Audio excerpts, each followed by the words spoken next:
As time runs out before the U.S. is set to default on its commitments, a compromise deal is making its way through Congress. Despite President Biden's earlier refusal to negotiate on any proposals attached to the debt limit, he and House Speaker Kevin McCarthy have agreed to a series of measures they hope will secure enough votes to pass. The 99-page bill would suspend the limit until 2025 and also includes budget cuts to the IRS, work requirements for SNAP benefits, and the return of student loan debt payments. Now, both leaders are walking a tightrope to try to win their respective parties' support while not alienating lawmakers on the other side. And Speaker McCarthy has already gotten a lot of pushback from a handful of his fellow House Republicans, though he and his leadership team believe they'll have enough support to push this through. This was a mistake. We abandoned the structure that was making us successful, so we're going to have to rethink it all. How much confidence do you have in the Speaker right now? None. Zero. What basis is there for confidence? How are you feeling about tonight? Very good. While Speaker McCarthy is confident, at the time of this taping, House lawmakers have yet to make the final call.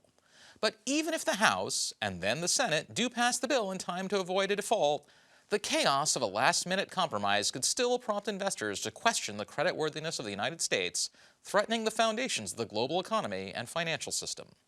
Joining me to break down the winners, the losers, and the broader consequences of these perennial debt ceiling crises are Michael Astrew, former Associate Counsel to George H.W. Bush and Ronald Reagan, and former Commissioner of Social Security for George W. Bush and Barack Obama, and Louise Scheiner, Senior Fellow in Economic Studies for Harvard University and Senior Fellow with the Hutchins Center at the Brookings Institution.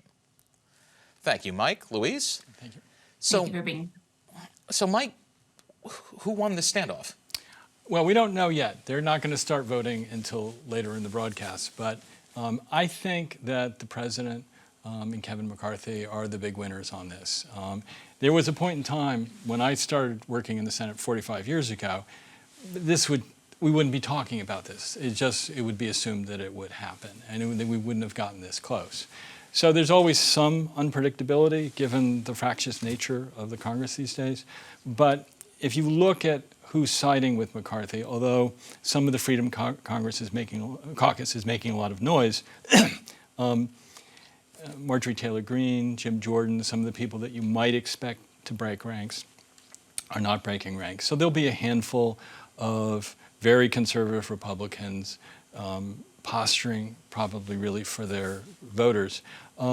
And it would take a lot more on the left to have a real problem. And right now, at least at my last check, there's only one Democrat, Alexandria Ocasio-Cortez, AOC, who has come out against the bill. So my sense is it's going to pass, and it's going to pass by a pretty big margin.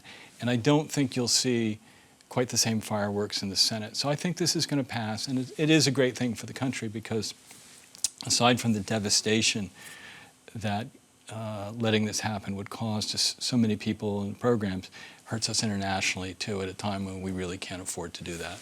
As we all pause for a moment at the thought of Marjorie Taylor Greene as the voice of moderation in the Congress today, Louise, what do you think? Do you agree with Mike on where we are right now? I do agree, and I do think it's true that both McCarthy and Biden won, which is odd in a way. But McCarthy showed that he can actually lead the Republicans and do something in a fairly orderly fashion and not be, when you saw how many votes it took to get him to speaker, you're wondering, can he get anything through? And the answer is he can. He can negotiate and he can bring his caucus through. And so that was a win for him in that respect. He can govern.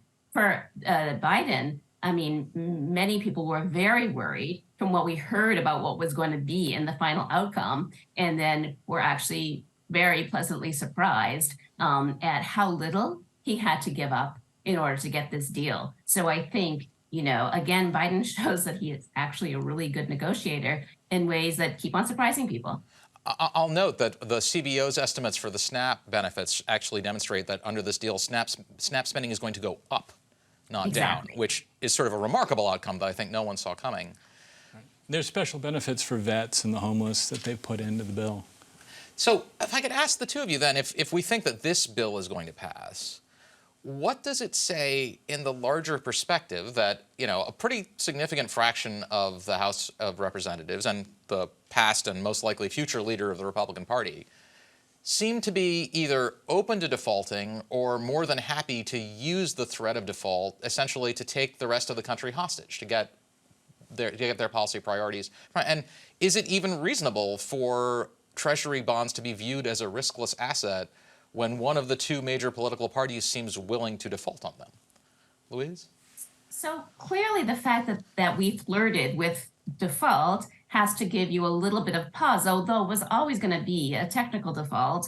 It wasn't like the U.S. didn't have the ability to pay, but there could be times when things weren't paid on time, potentially. We don't really know that. My guess is that Treasury would continue to pay interest on the bonds no matter what happened with the debt ceiling.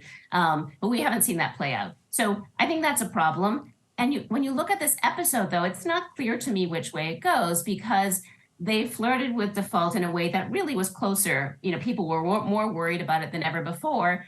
And what did they really get? Not really much more than they would have gotten from the regular negotiation over the appropriations. And so whether or not this means that this is now like an even better target than before, or whether or not you realize, it's not really that good of a leverage point because everybody knows you don't want to default, so you're going to get the deal.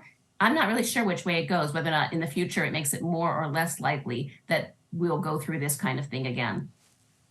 I think we'll see many things like this. I mean, the Congress is very different from the way it used to be. And I think there are a couple reasons for that. In the no good deed goes unpunished category, the Watergate reforms made members of Congress independent actors who had to spend a lot of their time out raising money, no longer dependent on parties as they were before. And so you get people who don't have to give in to reason, and you've got people that self-select that they're willing to do this for their careers, and that's really difficult. And the other thing is, David Stockman, during the Reagan administration, really pushed through the omnibus bill mechanism, and it worked fine for him. But the problem is, you start breaking down the process and the appropriations committees and things. And I was actually listening to Marjorie Taylor Greene earlier today, and I actually thought she was, pretty sensible. And one of the things that she said she was, very happy about was going back to each of the appropriations committees really appropriating. And I have to say, I agree with her on that. I think that we need a Congress that respects traditional process more, because it worked an awful lot better than what's been done lately. So I just wonder about that, because the traditional process worked when Congress was filled with the traditional people who you described. Yeah. So is there not a tension between the two things that you just set up? Yes, absolutely. And at some point, whether this is going to work or not will turn on the voters deciding that they want a different type of person than what they're getting. And I just hope that with what they've been seeing from a number of their members, both parties, all regions in the country pretty much, that they'll start being a little more careful, that they'll start taking steps to try to make sure that a higher caliber of candidate starts coming forward. So Louise, as we go forward with this, assuming it passes, and I don't think anybody knows what happens if it doesn't pass, does this suggest that Kevin McCarthy has increased his control over his caucus? Are we likely to see more deals struck between the president, who, after all, has more experience in the Congress than any two previous presidents combined, or is this a one-off driven by the threat of catastrophe?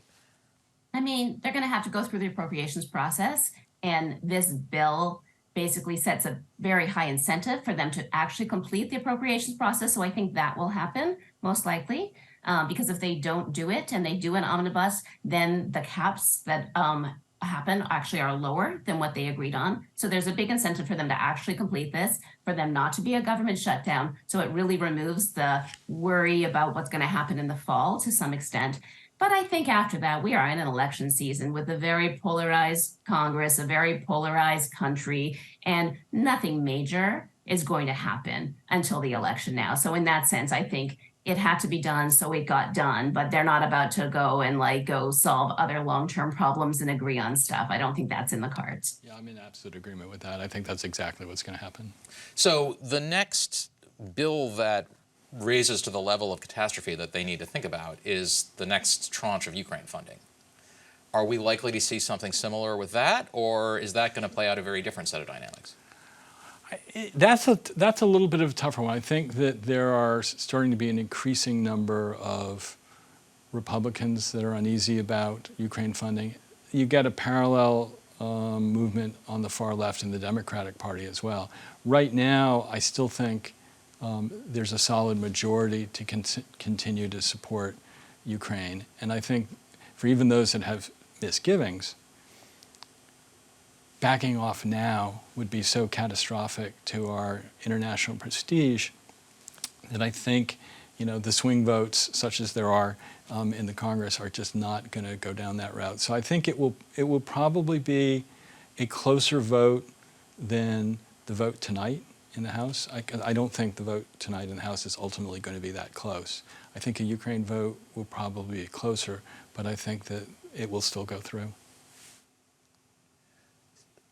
Sounds reasonable to me. It's not really something I follow that carefully, so I will defer to your wisdom. Luis, so let me ask you then, as we think about this longer term, right? Financial markets sort of traditionally think of the United States as their flight to safety. There was actually speculation that if we did go into default, that Treasury bills would actually become more, because that people would actually flee to Treasury bills, because when the rest of the world collapses, at least the U.S. is usually still standing. But one would argue that we're abusing that privilege pretty harshly at this point, and have done it multiple times. How long do you expect it to last? And if it starts to fade, what does that look like for the United States?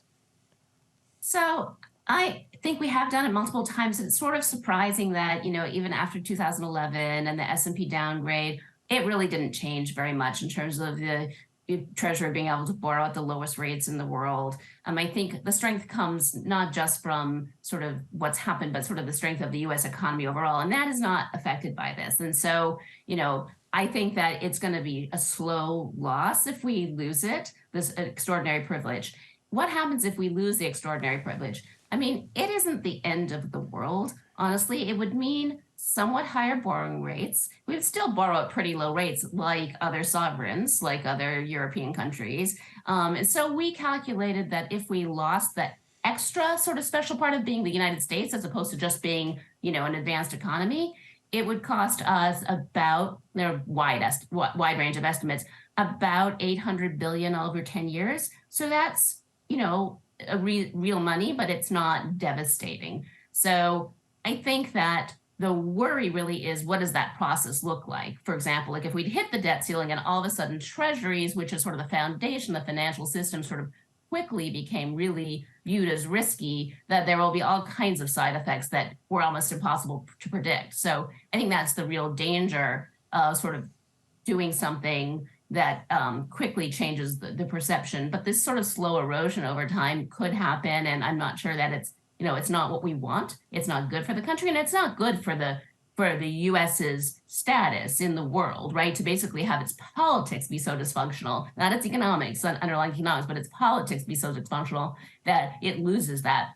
But from an economic perspective, it's not good, but it's not the end of the world, I think. No one who lived through 2008 would want to go through it again.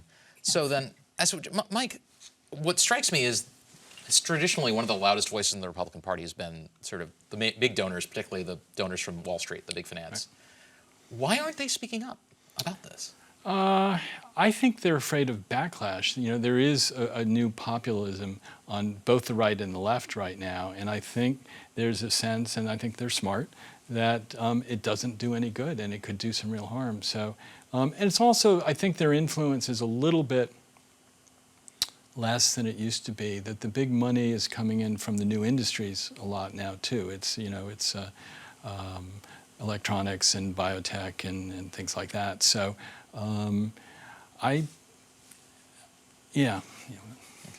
Mike, Luis, thank you so much for joining us today. Thank you for having me. Pleasure. Thanks for having me.